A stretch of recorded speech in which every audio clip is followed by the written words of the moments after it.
Meneja wa ZIHHTLP Dr. Mohamed Hassan amesema swala la uraibu limechangia kwa kiasi kikubwa ongezeko la maambukizi ya VVU.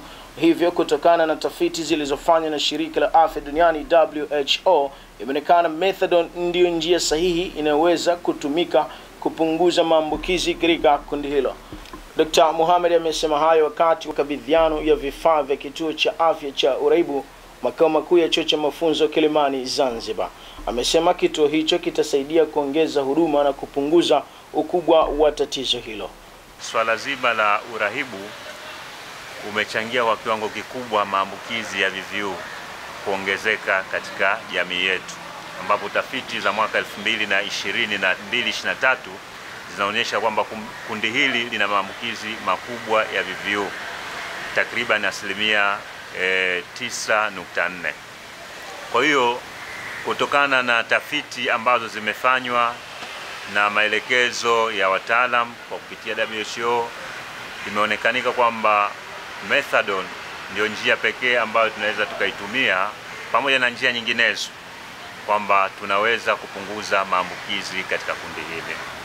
Na kwa hapa kwetu Zanzibar tuna kituo kimoja tu ambacho chenye uwezo wa kutoa huduma ya methadone pale Kidongo Chekundu. Kwa hiyo uwepo au kufunguliwa kwa kituo hichi cha mafunzo kitasaidia kuongeza huduma, kwa sababu tunajua kwamba hili kundi ni kubwa na wanatoka katika maeneo mbalimbali, na kile kituo kimekuwa ni kidogo kiasi kwamba huduma bado hazijaimarika. Kwa hiyo kuongezwa kwa vituo vinginevyo, basi kuna uwezekano ikawa ni sababu ya kuimarisha hizi huduma na kupunguza ukubwa wa tatizo. Naye mwakilishi kutoka shirika la afya duniani WHO Dr. Ali Omar amesema lengo kuu la kuanzishwa kituo hicho ni kuanza kufanya kazi na kutoa huduma bora ya karibu kwa wahusika.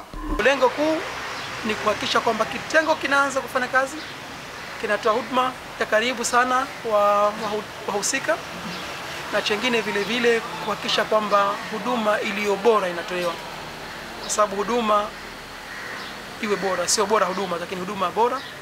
Na miongoni mwa huduma bora sisi tunasema upatikanaji wa takwimu sahihi.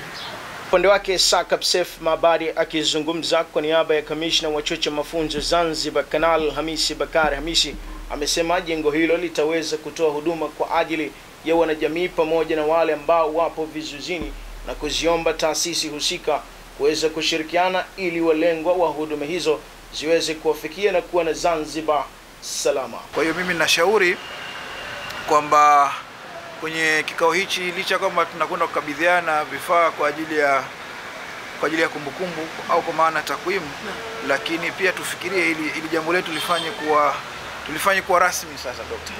Kwa hiyo wito tuko pamoja, tufikirie kwamba tuna jengo kwa upande watu ambao wapo kwenye community huku, lakini pia tunahitajika hizi huduma pia tuziextend kwa watu ambao wako kwenye vizuizi. Mahir Saidi, Mafunzo Online TV.